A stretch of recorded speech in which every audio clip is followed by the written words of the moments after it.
सरकारलाई दिएको समर्थन फिर्ता लिने राष्ट्रिय स्वतन्त्र पार्टीका सभापति रवि लामिछानेको तयारी। कोशी नामाङ्कन विरोधीले आफूमाथि गरेको ढुङ्गामुढाको रिस। केपी शर्मा ओली र राजा ज्ञानेन्द्र विरुद्ध पोखे। पूर्व राजालाई केपी शर्मा ओलीको चेतावनी। छोरा बुहारी अगाडि साडेर बढ्ता फुरफुर नगर। बालेन शाहको विरोधमा उत्रियो माओवादी निकट विद्यार्थी संगठन। प्रधानमन्त्री प्रचण्ड र माकुनेका कार्यकर्ताले आक्रमणको गरेको अध्यक्ष केपी शर्मा ओलीको भनाई। अध्यक्ष केपी शर्मा ओलीको आक्रोश पहिचानको राजनीति होइन, भडुवा नीति हो। चितवनबाट काठमाडौँ आएर रवि लामिछानेले भने सरकार नै हट्न बेर लाउँदैन। सरकारमा अहिले गैल हाल्ने अवस्था छैन, 4 वर्ष पनि पर्खिन सक्ने रवि लामिछानेको भनाई। लुम्बिनी र गण्डकी प्रदेशमा नेपाली काङ्ग्रेस नेतृत्वको सरकार। गण्डकी र लुम्बिनीका नवनियुक्त मुख्यमन्त्रीहरूले आज पद तथा गोपनीयताको शपथ लिँदै नेकपा एमाले र सभामुखको सेटिङमा सांसद हत्यारा कोइलीलाई निलम्बनबाट जोगाइँदै अध्यक्ष केपी शर्मा ओलीमाथि आक्रमणको प्रयासपछि एक्सनमा उत्रियो युवा सङ्घ। के गर्यो त यसबारे सम्पूर्ण जानकारी। अयोग्य लडाकुलाई पैसा दिने निर्णय गलत छ। पीडित मैत्री कानुन बनाउन गगन कुमार थापाको माग। अनेरा सुपियोले जलायो प्रधानमन्त्री पुष्पकमल दाहाल प्रचण्डको काठमाडौँमा पुतला। सरकारले माओवादीका अयोग्य लडाकुलाई 2 लाख रुपियाँ दिने कसले पाउँछन् त यसबारे सम्पूर्ण जानकारी। बाजुरा केन्द्रबिन्दु भएर लगातार 3वटा भूकम्प मचायो निकै ठुलो उदण्ड। प्रधानमन्त्रीले अराजक प्रवृत्तिलाई प्रोत्साहन गरेको नेकपा एमालेका नेता राजन भट्टराईको भनाई। गृहमन्त्रीलाई भेटेपछि काठमाडौँकी उपमेयर सुनिता ढुङ्गोलको प्रतिक्रिया। एकले अर्को मान्छेसँग डराउनु पर्ने अवस्था आयो। वायु सेवा निगम खाने खुम्ले किरात मन्त्री नै पो रहेछ भन्दै पर्यटन मन्त्री सुदन किरातीको भनाई। पूर्व राजालाई अभिनन्दन गर्न राप्रपाको हतारो मत खस्किएकोमा छैन चिन्ता। सन्दीप लामिछानेले भावुक हुँदै भने भगवान साह्रै दयालु छन्। सबैभन्दा छिटो 100 विकेट लिने मेरो कीर्तिमान नेपाली खेलाडीले नै टोरुन् भन्दै सन्दीप लामिछानेको अभिव्यक्ति। सन्दीप लामिछानेको उत्कृष्ट प्रदर्शनमा नेपालको शानदार जेद, कमजोर राजस्व परिचालन र बढ्दो सरकारी चालु खर्च चुनौती भनेको गभर्नर महाप्रसाद अधिकारीको भनाई। हर्क साम्पाङलाई पल शाहको गैँती र बेल्चा कोसेली। र रेसुङ्गा विमानस्थलमा अब नियमित उडान हुँदै शुक्रबार निगमको जहाज जाने। रमेश खरेल भन्छन् राष्ट्रिय स्वतन्त्र पार्टीका 21 भाइ बहिनी सदन तताउनुहोस्, हामी सडक तताउँछौँ। इटरी उपमहानगरपालिकामा अबदेखि अनलाइनबाटै घर नक्सा पास गरिने। काठमाडौँ महानगरपालिकाका मापदण्ड विपरीत 15वटा पेट्रोल पम्प हटाउने। काठमाडौँका मेयर बालेन्द्र शाह अत्यन्तै कडा एक्सनमा। अब हेर्नुहोस् पुरा समाचार।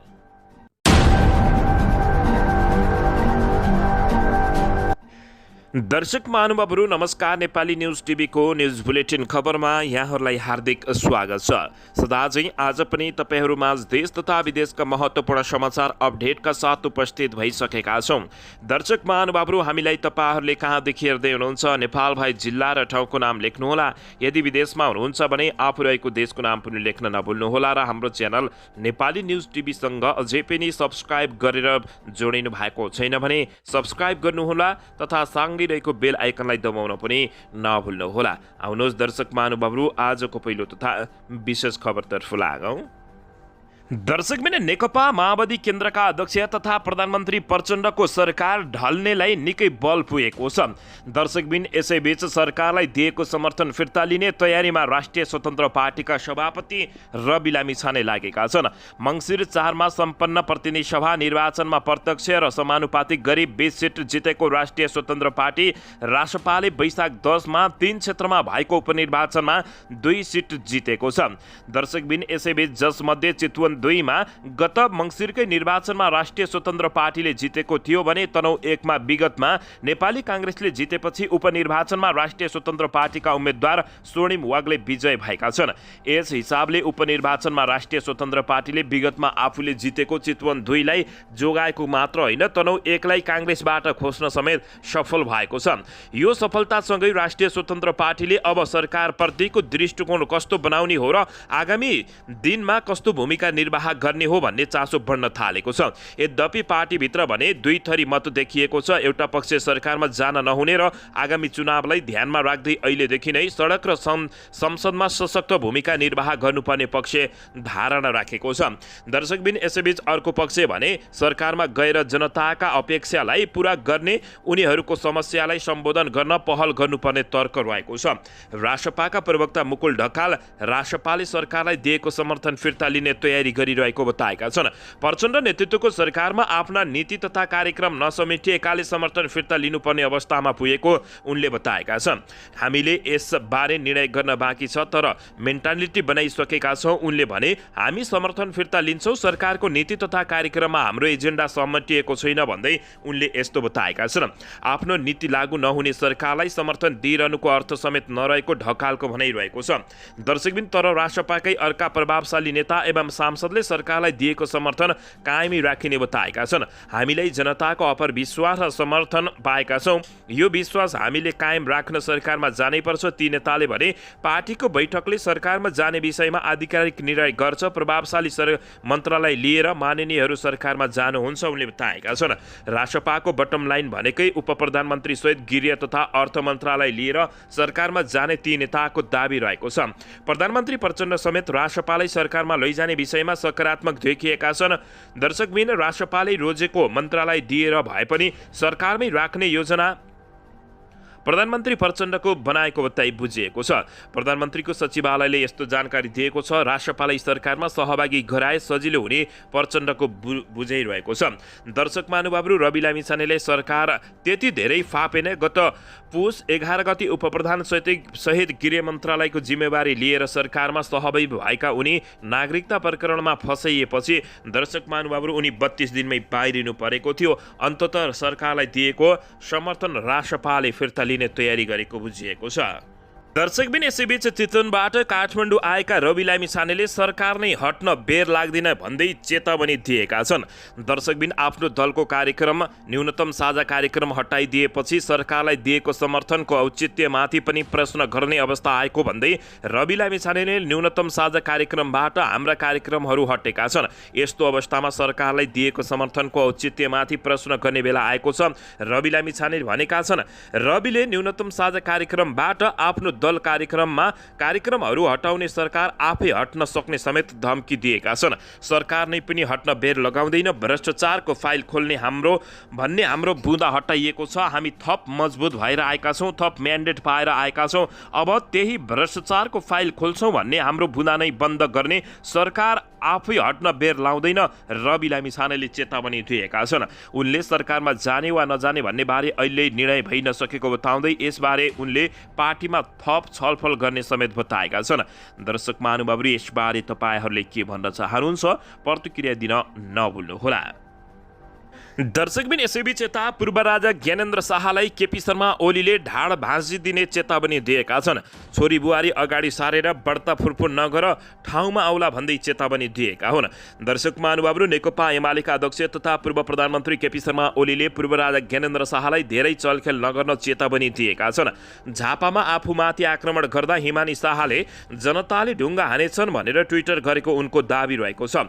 इलाममा बिहिबार आयोजित कार्यक्रममा नेकपा एमाले अध्यक्ष केपी शर्मा ओलीले भने ज्ञानेन्द्र शाह उनको परिवार र उनकी बुहारी जान्ने भएर जनताले ढुङ्गा हानेको देखिन्छ अनि ट्विट गरिकन जनताले केपी शर्मा ओलीलाई ढुङ्गा हाने अरे, जबकि यो हिमानी शाहको नाममा खोलिएको फेक एकाउन्ट थियो। तर केपी शर्मा ओलीले भने पूर्व राजा ज्ञानेन्द्र शाहले छोरी बुहारीलाई अगाडि सारेर फुरफुर गरेको भन्दै ढाड भाँचिदिने चेतावनी दिएका छन्।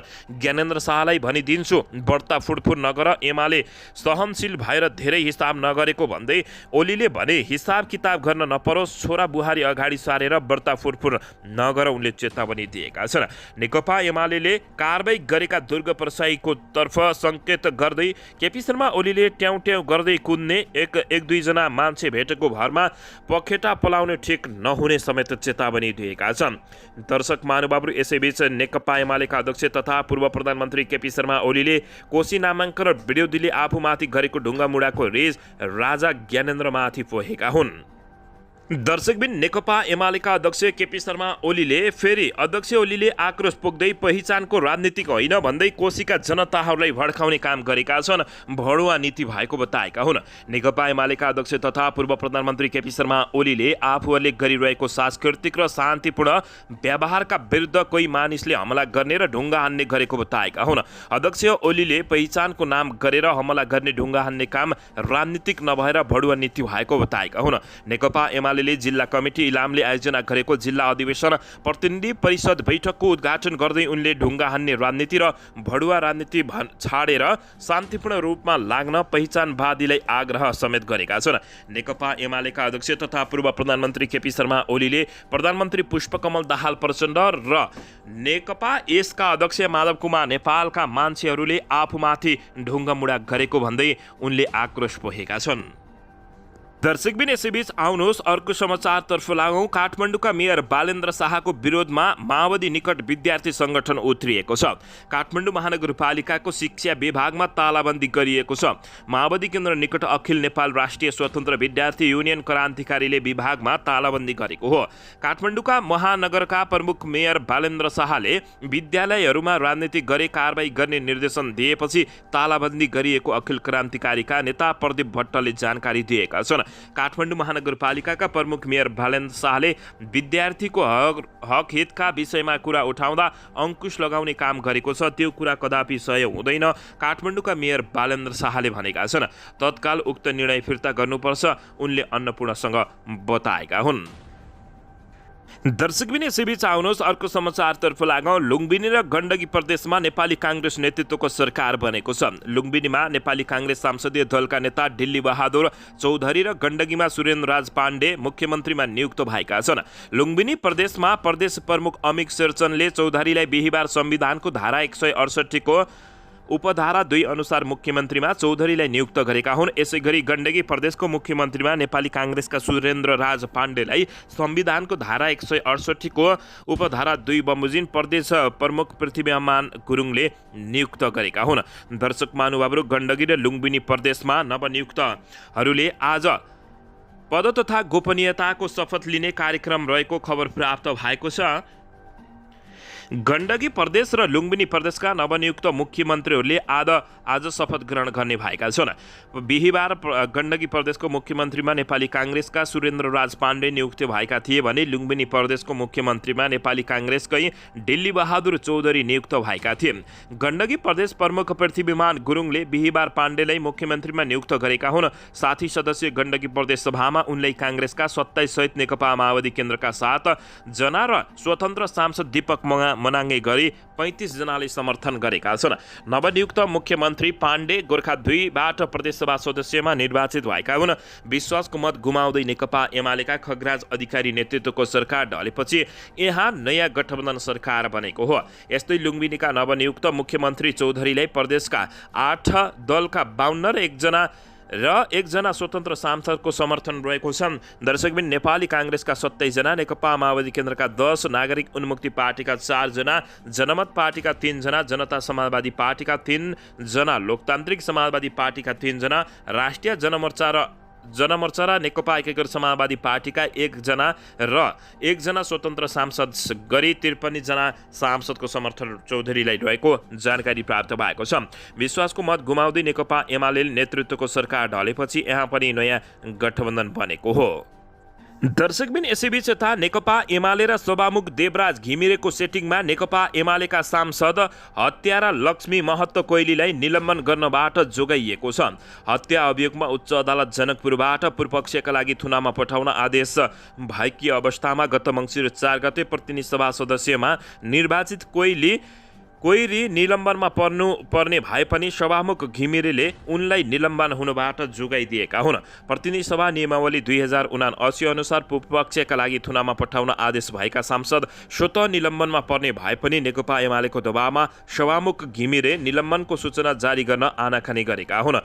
नियमावलीको नियम 48(3) मा भनिएको छ। अदालतको आदेश बमोजिम पूर्वपक्षको लागि थुनामा बस्नुपर्नेमा त्यस्तो थुनामा नबसी फरार रहेको भएमा निजलाई सदस्यको हैसियतले कुनै कार्य गर्न वा कुनै अधिकार वा उन्मुक्ति प्राप्त हुने छैन र त्यसको अवधि भर निज निलम्बनमा रहने र परिश्रमिक सेवा र सुविधा समेत स्थगित हुने बताइएको छ। गत मङ्सिर 4 को चुनावमा नेकपा एमालेबाट महोत्तरी 1बाट निर्वाचित कोइरीमाथि मधेस आन्दोलनका क्रममा घाइते भई अस्पताल जाँदै गरेका नेपाल प्रहरीका शहीद थमन थापालाई एम्बुलेन्सबाट जबरजस्ती निकालेर हत्या गरेको आरोप लागेको छ। दर्शक महानुभावहरू, यस्ता हत्यारा नेताहरूलाई जोगाउने नेकपा एमाले र सभामुख घिमिरेलाई के भन्न चाहनुहुन्छ? प्रतिक्रिया दिन नभुल्नुहोला। यो समाचार देशसञ्चार.com ले छापेको छ। दर्शकबिन, यसैबीच आउनुहोस् अर्को समाचारतर्फ लागौँ। नेकपा एमाले निकट अनि राजसिब्यूले प्रधानमन्त्री पुष्पकमल दाहाल प्रचण्डको पुतला दहन गरेको छ। नेकपा एमाले अध्यक्ष केपी शर्मा ओलीमाथि झापा प्रदेश नामाङ्करणको विषयमा आन्दोलन गरिरहेकाहरूले आक्रमण गरेपछि एमाले र उसका भातृ सङ्गठनहरू प्रधानमन्त्री विरुद्ध उत्रिएका हुन्। सोही विषयलाई लिएर बिहिबार अनि राजसिब्यूले काठमाडौँमा प्रदर्शनी मार्ग स्थित आरआर क्याम्पस अगाडि प्रधानमन्त्री पुष्पकमल दाहाल प्रचण्डको पुतला दहन गरेको छ। पुतला दहनमा प्रहरीले हस्तक्षेप गरेको थियो भने सोही स्थानमा निकै ठुलो झडप समेत भएको जानकारी प्राप्त भएको छ। प्रधानमन्त्री पुष्पकमल दाहाल प्रचण्डको पुतला दहन गरिएको खबर प्राप्त भएको छ। दर्शकबिन, यसैबीच यता नेपाली काङ्ग्रेसका महामन्त्री गगन कुमार थापाले अयोग्य लडाकुका नाममा पैसा दिने सरकारको निर्णय गलत भएको बताएका छन्। बिहिबार सामाजिक सञ्जाल मार्फत गगन कुमार थापाले सङ्क्रमणकालीन न्याय सम्बन्धी विधेयक विचाराधीन रहेकाले सरकार रकम बाँड्नमा नभएर पीडित मैत्री कानुन बनाउनमा केन्द्रित हुनुपर्ने गगन कुमार थापाले बताएका छन्। सांसद समेत रहेका गगन कुमार थापाले भनेका छन्, राज्य कोषमा स्रोतको व्यापक दबाव परेको यो समयमा राज्य कोषबाट ठूलो रकम अयोग्य लडाकुलाई बाँड्ने सरकारको निर्णय गलत छ, रोक्नु पर्दछ। सङ्क्रमणकालीन न्याय सम्बन्धी विधेयक विचाराधीन रहेकाले सरकार रकम बाँड्न होइन, पीडित मैत्री कानुन बनाउन सङ्क्रमणकालीन न्यायको कामलाई शीघ्र टुङ्ग्याउन केन्द्रित होस् उनले बताएका छन्। माओवादी नेतृत्वको सरकारले दण्डकालीन अयोग्य लडाकुलाई 2 लाख रुपियाँ दिने निर्णय गरेको जानकारी प्राप्त भएको छ। दर्शक महानुभावहरू, सरकारले माओवादीका अयोग्य लडाकुलाई 2 लाख रुपियाँ दिने भएको हो। सरकारले शान्ति प्रक्रियाको 18 वर्ष बितेपछि सशस्त्र द्वन्द्वकालमा माओवादी अयोग्य लडाकुहरूलाई राहत वितरण गर्ने भएको छ। गत बुधबार बसेको मन्त्रिपरिषदको निर्णय बमोजिम गृह मन्त्रालयले अयोग्य लडाकुलाई राहत वितरण गर्ने गरी सशस्त्र द्वन्द्वका अयोग्य लडाकुहरूलाई राहत उपलब्ध गराउने सम्बन्धी कार्यविधि 2079 तयार गरे को जारी बताइएको छ। 2063 कार्तिक 22 गते दल र तत्कालीन माओवादी बीच भएको 12 बुँदे समझदारी र 8 बुँदे सहमतिपछि माओवादीका सेनाका लडाकुलाई कैलाली, सुर्खेत, रोल्पा, पाल्पा, काभ्रे, सिन्धुली र इलामका मुख्य शिविरमा राख्ने र संयुक्त राष्ट्रसङ्घद्वारा उनीहरूको प्रमाणीकरण र अनुगमन गर्ने सहमति भएको थियो। त्यसपछि 2063 मङ्सिर 5 को शान्ति सम्झौतामा लडाकु र हतियार शिविरमा राख्ने सहमति भएको थियो। दर्शक महानुभावहरू, अन्ततः सरकारले माओवादीका अयोग्य लडाकुहरूलाई 2 लाख रुपियाँ दिने घोषणा गरेको छ। दर्शकबिन, यसैबीच आउनुहोस् अर्को समाचारतर्फ लागौँ। आज राति बाजुरा केन्द्रबिन्दु भएर केही घण्टाको फरकमा 3वटा शक्तिशाली भूकम्प गएका छन्। बिहिबार राति 11:58 4.9 रेक्टर स्केलको, शुक्रबार बिहान 1:30 5.9 रेक्टर स्केल र 1:51 3.9 रेक्टर स्केलको भूकम्प गएको छ। केही समयको फरकमा 2वटा भूकम्प र 2वटा पराकम्प गएको राष्ट्रिय भूकम्प मापन तथा अनुसन्धान केन्द्रले जानकारी दिएको छ। केन्द्रका अनुसार 1:51 3.9 रेक्टर स्केलको पराकम्प गएको हो। भूकम्पको क्षतिको विवरण भने मध्यरात भएकोले आइ नसकेको जानकारी प्राप्त भएको छ। दर्शक महानुभावहरू, तपाईहरू कहाँ के कस्तो अवस्थामा हुनुहुन्छ, भूकम्पको जोखिमबाट जोगिनु हुन अनुरोध गर्दछौँ। दर्शकबिन, यसैबीच यता प्रमुख प्रतिपक्षी दल नेकपा एमाले देशको शान्ति सुरक्षामा देखा परेको चुनौतीका विषयमा सरकारको ध्यान आकर्षण गराएको छ। बिहिबार सिंहदरबार स्थित गृह मन्त्रालयमा पुगेर उपप्रधान एवं गृहमन्त्री नारायण काजी श्रेष्ठलाई देशको शान्ति सुरक्षा देखा परेको चुनौतीका विषयमा ध्यान आकर्षण गराएको हो। गृहमन्त्रीसँगको भेटपछि सञ्चारकर्मीहरूसँग कुराकानी गर्दै नेकपा एमालेका विदेश विभाग प्रमुख डाक्टर राजन भट्टराईले पार्टी अध्यक्ष केपी शर्मा ओली शान्तिपूर्ण गतिविधिमा संलग्न हुन समेत आक्रमण भएको भन्दै गृह मन्त्रालयको ध्यान आकर्षण गराएको हो। उनले मुलुकको सबैभन्दा ठुलो पार्टीको शीर्ष नेता आफ्नो जिल्लामा जाँदा भएको आक्रमणले देश शान्ति सुरक्षा कस्तो छ भन्ने यहीबाट प्रश्न हुने बताएका छन्। प्रधानमन्त्रीले नै अराजक प्रवृत्तिलाई प्रोत्साहन गरेको राजन भट्टराईले बताएका हुन्। दर्शक महानुभावहरू, यसबारे तपाईहरूले के भन्न चाहनुहुन्छ? प्रतिक्रिया दिन नभुल्नुहोला। दर्शकबिन यसैबीच यता काठमाडौँ महानगरपालिकाकी उपमेयर सुनिता डङ्गोलले मानिसहरूले आफू सुरक्षित नभएको आवाज गर्न थालेको बताएकै छन्। नेकपा एमालेका अध्यक्ष एवं पूर्व प्रधानमन्त्री केपी शर्मा ओलीमाथि भएको आक्रमण प्रयास र काठमाडौँको कपनमा नीरा आचार्यको हत्याको विषयलाई लिएर गृहमन्त्रीको ध्यान आकर्षण गराउन पुगेकी सुनिता डङ्गोलले सुरक्षा व्यवस्थाप्रति प्रश्न उठाएकै छिन्। सुनिता डङ्गोल उपमेयरले अहिले भनिन्, अहिले मानिसहरू एकले अर्कोसँग डराउनु पर्ने अवस्था सिर्जना भएको बताएकै छिन्। उनले 8 दिन बितिसक्दा समेत हत्या र पत्ता नलाग्ने जनतामा झनै त्रास बढाइएको बताइएको छ। अपराधिक घटनाक्रमलाई रोक्न नेपाल प्रहरीसँग मिलेर काठमाडौँ महानगरपालिकाले सीसी क्यामेरा जडान गर्ने प्रक्रिया अघि बढाइएको समेत उनले जानकारी दिएका छिन्। डङ्गोलले भने एक अर्कासँग डराउनु पर्ने त्रासपूर्ण वातावरण बनेको छ। यसको सरकारले ध्यान दियोस् उनले बताएका छिन्। दर्शकबिन यसैबीच आउनुहोस् अर्को समाचारतर्फ लागौँ। सांस्कृतिक पर्यटन तथा नागरिक उड्डयन मन्त्री सुधन किरातीले वायु सेवा निगम खाने खुम्ले किरा मन्त्रीहरू नै रहेको बताएका छन्। उनले भने उनले नयाँ मन्त्री आएपछि निगमका कार्यकारी देखि विभागीय प्रमुख नियुक्त गर्दा रकम असुल्ने गरेको टिप्पणी समेत गरेका छन्। नेबानीको वार्षिक समीक्षा बैठकलाई सम्बोधन गर्दै मन्त्री सुधन किरातीले भने, म मन्त्री भएको 100 दिन भयो। यो बेलासम्म मलाई धेरै कुरा थाहा भयो। वायु सेवा निगमलाई यो अवस्थामा पुर्याउन मन्त्रीहरूको ठुलो हात रहेछ। यति भन्दैमा फेरि निगमको कर्मचारीहरू चाहिँ चोखो छन् भन्ने होइन उनले बताएका छन्। नागरिक उड्डयनको तालुकदार मन्त्रालयले लाख होइन करोडमा पैसा उठाइएपछि ती कर्मचारीले व्यावसायिक कार्ययोजना होइन पैसा असुल्ने नै कार्ययोजना बनाउँछन् उनले बताएका छन्। आफूलाई पैसा मन नपर्ने भन्दै कामसँग मात्र सरकार राख्ने मन्त्री किरातीले बताएका हुन्। आफूलाई पैसा मन नपर्ने भन्दै कामसँग उनले सरकार राखेको बताएका हुन्। म वर्ग र जातपात हेर्दिन, मेरो सम्बन्ध कामसँग हुनेछ। म व्यवहारमा नरम र नीतिमा कठोरमा हुने मान्छे उनले बताएका छन्। अरू मन्त्रीहरूलाई जस्तो मलाई पैसा होइन एउटा चक्लेट पनि चाहिँदैन, किनकि मलाई मृत्यु थाहा छ। म मरेपछि जम्मा पशुपतिमा अलिकति धुवा बल्छु। म मरेपछि पनि सधैँ सबैले सम्झिरहने गरी अजम्बरी हुन चाहन्छु। त्यसैले मसँग लोभ छैन। विगत जे भयो अब निगमलाई टुलुटुले हेरेर बस्न नसकिने भन्दै उनी अत्यन्तै कडा एक्सनमा उत्रिएका छन्। दर्शकबिन यसैबीच यता काठमाडौँ महानगरपालिकाका मेयर बालेन्द्र शाह अत्यन्तै कडा एक्सनमा उत्रिएका छन्। काठमाडौँ महानगरपालिकाका मापदण्ड विपरीतका 15वटा पेट्रोल पम्प हटाउने भएका छन्। यता इटरी उपमहानगरपालिकामा अबदेखि अनलाइनबाट घर नक्सा पास गरिदिने भइएको छ। रमेश खरेलले भने, राष्ट्रिय स्वतन्त्र पार्टीका 21 भाइ बहिनी सदन तताउनुहोस्, हामी सडक तताउँछु भनेका छन्। रेसुङ्गा विमानस्थलमा अब नियमित उडान हुँदैछ। शुक्रबार निगमको जहाज जाने बताइएको छ। दर्शक महानुभावहरू, यता हर्क सम्पाङलाई पल शाहले गैँती र बेल्चा कोसेली लगिदिएका छन्। दर्शक महानुभावहरू, सन्दीप लामिछानेको उत्कृष्ट प्रदर्शनमा नेपालको शानदार जित भएको